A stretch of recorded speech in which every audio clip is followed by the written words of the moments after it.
Well, hello, everyone. I'm David Glass, and we're back at the animal shelter. And with us today is Jason Peace. And Jason, tell us about your role with the animal shelter. I'm one of two animal control officers. I've been here at the shelter since 2007, so I've seen my fair share of ups and downs and the progress that the shelter's made through today. We field anything and everything that's animal control related. We also assist here at the shelter too with just the day-to-day stuff and kind of keeping the ship afloat. So, in terms of pet care, what kind of things should you do for your animals when it starts to get warm? Well, dogs specifically can't really regulate their body temperature, so they're really susceptible to heat. In a vehicle, for example, if it's warmer than, I'd say, even 75 degrees outside, even if the windows are cracked, it can get hot quickly inside. The sun moves and changes, so someone parks in the shade and they're in a place for half an hour. Sometimes that shade source can move. My advice to any dog owner out there that wants to travel with their dog when it's warm enough that you're wearing a t-shirt and shorts and you're in your vehicle is to leave your dog at home. All right, well, let's start right here. We've got a beautiful black and white dog that was actually kind of noisy until we walked out here, and I think he's been fascinated by Kaye with the TV camera and yourself and been listening in on the talking and is completely at peace with the world. Yeah, that's Anna. She's been here for a few weeks. She's a little terrier mix. She's been, I want to say, at least several weeks. She's available for adoption. I believe she was an owner surrender, and terriers can be busy little guys. Same with the one next to her. Doesn't look too busy right Susie, now. Yeah, Susie. She's terriers can be a challenge. They're little, but they're spitfires, and these guys are both available for adoption. They're ready to go. Come on down to the shelter and check them out. They're fun. They like to run. You wouldn't guess it right now because they've been running all morning, but.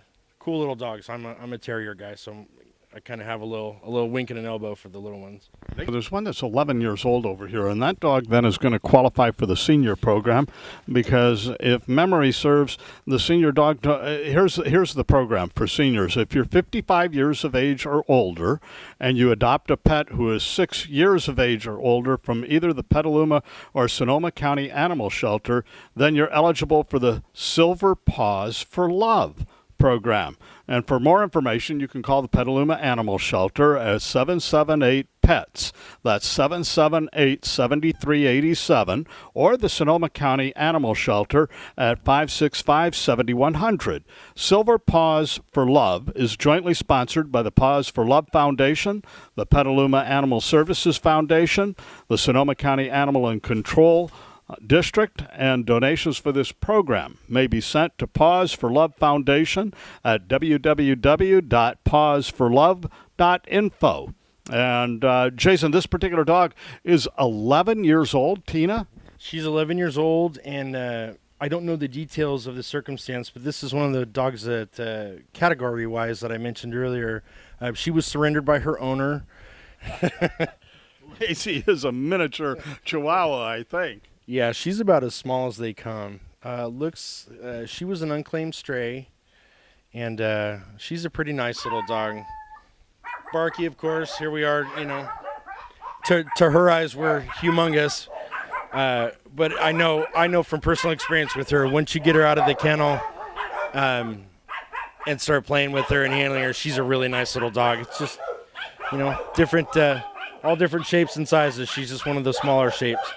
And in fairness to Lacey, Lacey's getting a little concerned about the camera. Probably never seen anything quite like that.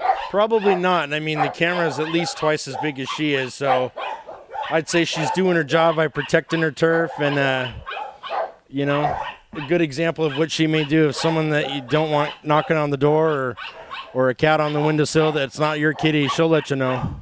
Okay, well, here's another Chihuahua. We have a Chihuahua at home, and they can be a little bit sparky when there are strangers coming into the household. Is that because they're such a small dog that maybe they feel more of a need to be assertive? It can be, and it's just in their nature. I need to brush up on my breed history with Chihuahuas, but I believe that was bred into them is to guard and to notify when there was either a threat or an intruder. Really, to me, they're kind of fall closely in that terrier category. Guys like Sheldon, you see he's here playing with a toy, and he's a good little size. And I know from this dog's been here a while. He's fun and he's vivacious and has a ton of personality. And one thing you guys didn't get to see is this dog, Sheldon, loves to tuck into the covers. So most of the day, if it's cool enough, he's buried in the blankets. He does it every night too, which I think that's hilarious that, he has his own little quirks and idiosyncrasies, but he's a cool little dog. I like Sheldon a lot. Now we've got a couple. These are two dogs that are each 6 months old, and they're related. They are. We believe they're litter mates. It's a male and a female. The little, the one with the brown ears is the female. These guys were transferred in, I think, from Martinez. And these guys are a work in progress. They're very young, and they're still very shy and scared. So we're just taking our time with them, giving them exposure to the public here, keeping them outside so they get sunshine. And we had them in a play group with some of the other little dogs. It's just, like I said earlier, these dogs could be kind of a case by case, and these guys are definitely they're a slow work in progress where everyone here, we're all very conscious of it, be it the officers or the staff, front office staff, or the training staff or the vet staff. We know that we're all trying to work with them and get them more comfortable while they're here. When you say dogs are transferred in, that's a step up in service, because are they dogs that might be vulnerable to losing their life because of just a difficulty of taking care of dogs elsewhere? Is that why they would be transferred in? Absolutely. I believe these guys were scheduled for euthanasia, and if we have the resources and the kennel space and the wherewithal, we've been doing transfers pretty regularly. It's hard to believe, and here we are in West Coast California, arguably one of the wealthiest areas of the planet, and there's still shelters out here that are euthanizing for space and time. So you get a dog that's perfectly adoptable, and it reaches its time limit, and regardless of status or standard, it's euthanized. Same with space too. They reach their capacity, and adoptable animals are euthanized. Well, I'm glad that's not happening. Absolutely. Yeah. Two dogs, 6 months old, so there they are, and they're going to be somebody's wonderful pet, and hopefully they'll go together. Dog's Jimmy. He was surrendered. I've kind of taken him on as of yesterday as sort of a personal project of mine. He was surrendered because of a situation. I think it was just a family situation where the dog didn't fit into the dynamics of the family anymore. He's been here 3-4 days maybe. I think he came in this weekend. He's still very nervous and trying to figure things out, but he and I made a little bond yesterday. So again, this is a dog that as much as we can, we'll give him the individual attention that he needs and make the assessments, and when it comes to adoption time, do our screening carefully with our applicants to make sure he's in the...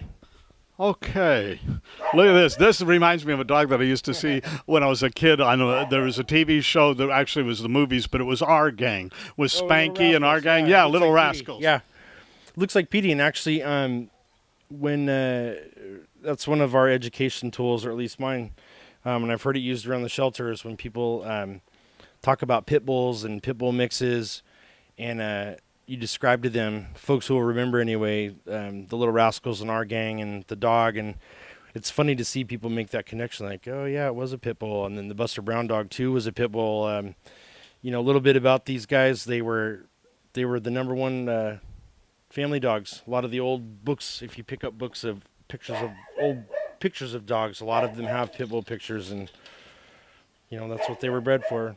This one is Stella. I believe she was a shelter transfer too. She's young. Please come down and see what's going on, be it the animal control program, the adoption program, volunteering, whatever you want to see as far as what we're doing down here. We have a very transparent presentation down here, and we'd love to meet with the public and show them what's going on here. So really the message is a broad one. We're doing good, fun things down here. Come and join the party. All right, so that'll wrap it up for today in the animal shelter, and we'll be back next month to take a look at some more dogs if we can. We've got it all happening down here. You don't have to go to the zoo at all. And the admission is free. You can make a contribution when you walk in the door. There's a big fish bowl, and they take contributions and gladly, and you also can volunteer your services and time, and they'll appreciate it greatly. So until next month, I'm David Glass, and it's been nice talking to you. How much is that doggy in the